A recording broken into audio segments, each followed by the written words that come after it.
Hello everyone, কেমন আছো সবাই? আমাদের মিষ্টি সংসারের নতুন একটি ব্লগে তোমাদের সকলকে জানাই ওয়েলকাম।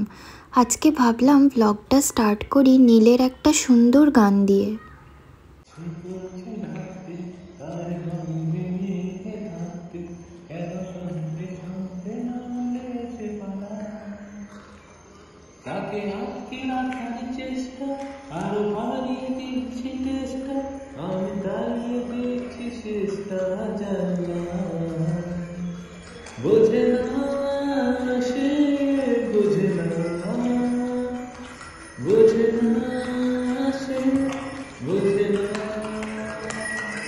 আমি আর নীল যাচ্ছি নৈনিতাল বেড়াতে। একটা কাপল প্যাকেজ নিয়েছি 4 নাইটসের জন্য।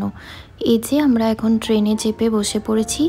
দিল্লি থেকে নৈনিতাল খুব একটা দূর নয়, ট্রেনে করে ওই 5 আওয়ার্স মতো লাগছে। তারপর কাঠগোদাম রেলওয়ে স্টেশনে নেমে ওখান থেকে গাড়ি করে 40 মিনিটস মতো লাগছে। এই যে দেখো হলদ্বানি ক্রস করছি, কি সুন্দর না ভিউটা। ট্রেন থেকে নেমে পড়ে আমরা গাড়িতে চেপে পড়েছি। ড্রাইভার আঙ্কেল আগে থেকেই ওয়েট করেছিল আমাদের জন্য, আমাদেরকে রিসিভ করবে বলে।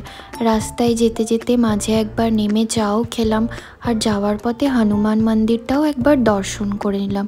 আমাদের হোটেল থেকে হনুমান মন্দিরটা খুব কাছে ছিল। হোটেলে চেক ইন করে একটু রেস্ট করে বিকেলবেলায় বেরিয়ে পড়েছি নওকুচিয়ার তাল দেখতে যাব বলে।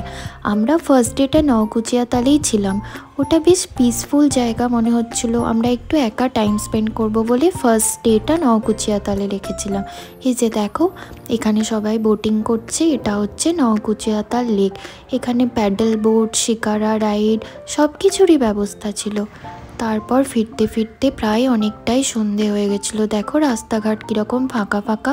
পাহাড়ি এলাকায় তো এমনিই সন্ধে 6:30 7টার পর সব দোকানপাট বন্ধ হয়ে যায়, আর সেরকম লোকও দেখা যায় না রাস্তায়।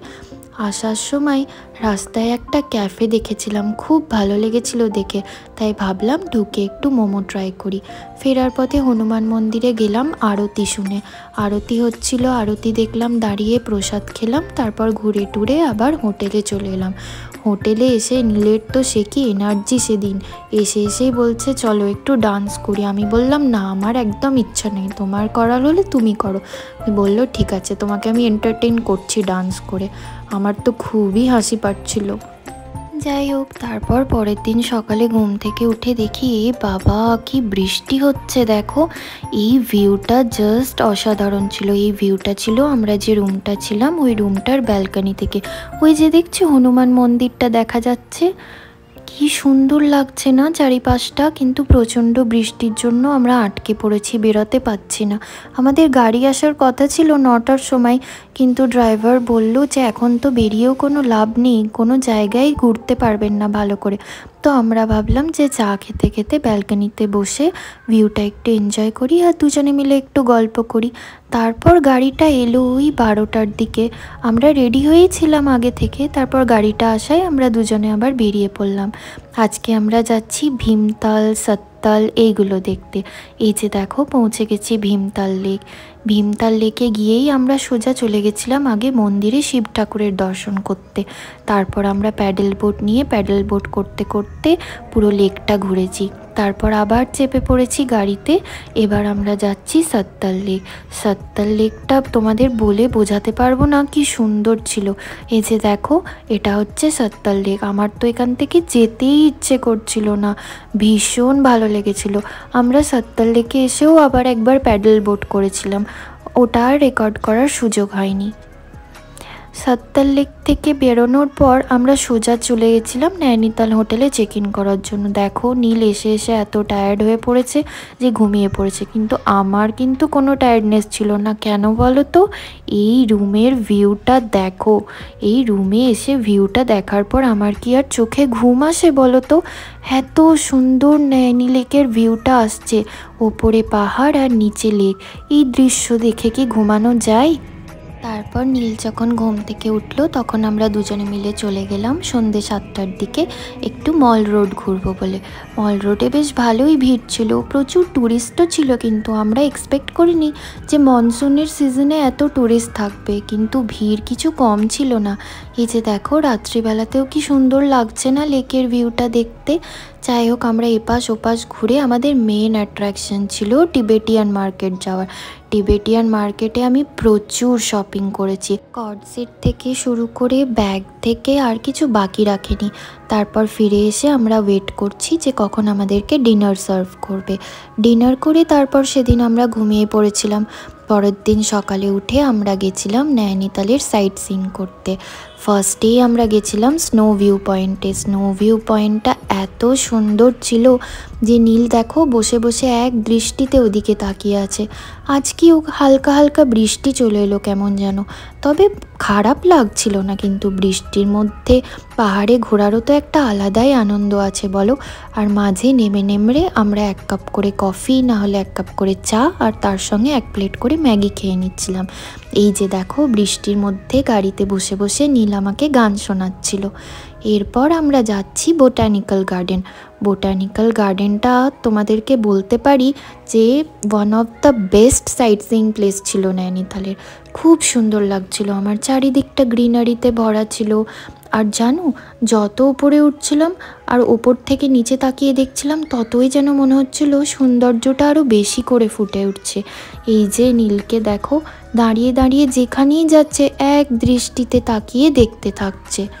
নীল এখন আগে আগে হেঁটে চললো। আমি ভীষণ হাঁপিয়ে গেছিলাম, পাহাড়ি রাস্তায় হাঁটার অভ্যেস নেই তো, তাই উঠতে উঠতে বারবার হাঁপিয়ে যাচ্ছি, একটু করে রেস্ট নিচ্ছি, আবার উঠতে স্টার্ট করছি। এইটা যখন আমরা একদম বোটানিক্যাল গার্ডেনের ওপরে উঠে পড়েছিলাম, তখন বৃষ্টিতে মনে হচ্ছিল যেন মেঘগুলো একবারে আমাদের হাতের আয়ত্তে চলে এসছে, চাইলেই যেন আমরা হাত বাড়িয়ে মেঘটাকে খপ করে ধরে ফেলবো। সে কি লাগছিল তোমাদেরকে বলে ভাষায় প্রকাশ করতে পারবো না। এই যে নীল চলে এসছে ওর ফেভারিট জায়গা মিউজিয়ামে, যেখানে আমার বিন্দুমাত্র ইন্টারেস্ট আসছিল না।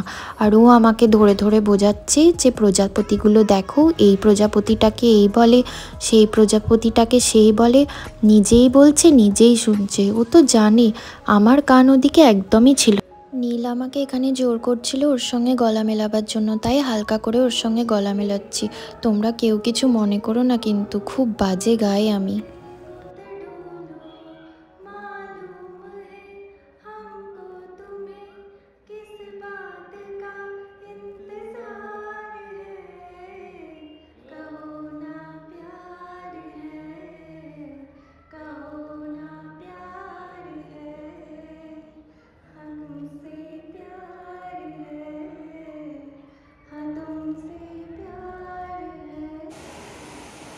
এরপর আমরা সোজা চলে গেছিলাম ওয়াটারফল দেখতে।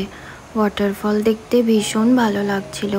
3টে ওয়াটারফল ছিল অ্যাকচুয়ালি আমরা যেখানে গেছিলাম, এটা হচ্ছে প্রথমটা। এবার আমরা চলে এসেছি দ্বিতীয় ওয়াটারফলটাতে। এই যে দেখো কি সাহস না সবার, একদম ভেতরে গিয়ে ফটো তুলছে। আমার তো দেখলেই ভয় লাগে বাবা, আমি তো 1 হাত দূরেই থাকি। তারপর এটা হচ্ছে সব থেকে উঁচু ওয়াটারফলটা যেখানে ছিল সেটা। এখানে আমরা অনেকক্ষণ টাইম স্পেন্ড করেছিলাম, খুব ভালো লাগছিল জায়গাটায় বসে থাকতে। নীলও খুব এনজয় করছিল, আর আমরা চাও খাচ্ছিলাম একসঙ্গে বসে গল্প করতে করতে। এই যে দেখো আমি যেই ফাঁকা পেয়েছি একটু পাগলামি করতে স্টার্ট করে দিয়েছি। তারপর সব শেষে আমরা গেছিলাম নৈনি লেকে শিকারা রাইড করতে। দুজনে মিলে চেপে বসে পড়েছি। শিকারা রাইডটা ছিল 40 মিনিটসের, কিন্তু যিনি ছিলেন উনি আর বেশি টানতে পারছিলেন না। আসলে বয়স্ক ছিলেন তো একটু, তাই আমরাও আর কিছু বলিনি। ওই 30 মিনিট মতো করেছিলাম আর কি। কিন্তু ওই এক্সপিরিয়েন্সটা জাস্ট অসাম ছিল। একে তো ভাবো লেকের মধ্যে বসে বোটিং করছি, তার উপর আবার সামনে পাহাড়, কার না ভালো লাগবে বলো। মনে হচ্ছিল শিকারা রাইডে বসে যদি কেউ 1 কাপ চা দিয়ে যেত, আহা, ভিউটার মজা যেন আরও 3 গুণ বেশি বেড়ে যেত। নৈনিতাল জায়গাটার সৌন্দর্য এতটাই বেশি, আমি কিন্তু বলবো যে তোমরা কিন্তু নিশ্চয়ই সময় সুযোগ পেলে একবার এসে নৈনিতাল ঘুরে যেও। আমি তো নীলকে বলেছি আবার আমরা খুব শিগগিরই নৈনিতাল ঘুরতে আসব। এই যে দেখো এখানে আমরা এখন চলে এসেছি নয়না দেবী টেম্পলে। ওখান থেকে লেকটা কি সুন্দর লাগছিল না। তারপর রুমে এসে দেখছি যে আবার বৃষ্টি শুরু হয়ে গেছে, তাই আবার দুজনে মিলে বসে পড়েছি জানলা দিয়ে ভিউ দেখতে দেখতে, গল্প করতে করতে চা খাচ্ছি। দিনটা এভাবেই কেটে গেল আর বাড়ি ফেরার টাইম হয়ে গেল। তাই গাড়ি এসে দাঁড়িয়েছিল আর আমরা দুজনেই হোটেল থেকে চেক আউট করে বেরিয়ে পড়েছি। রাস্তায় অবশ্য একবার নেমেছিলাম হনুমান মন্দির যাব বলে, তারপর হনুমান মন্দির দর্শন করে আমাদের ট্রিপটা শেষ করলাম। আজকের ব্লগটাও তাহলে এখানেই শেষ করছি। আবার দেখা হবে নতুন একটা ব্লগে। তোমরা সবাই খুব ভালো থেকো আর সুস্থ থেকো।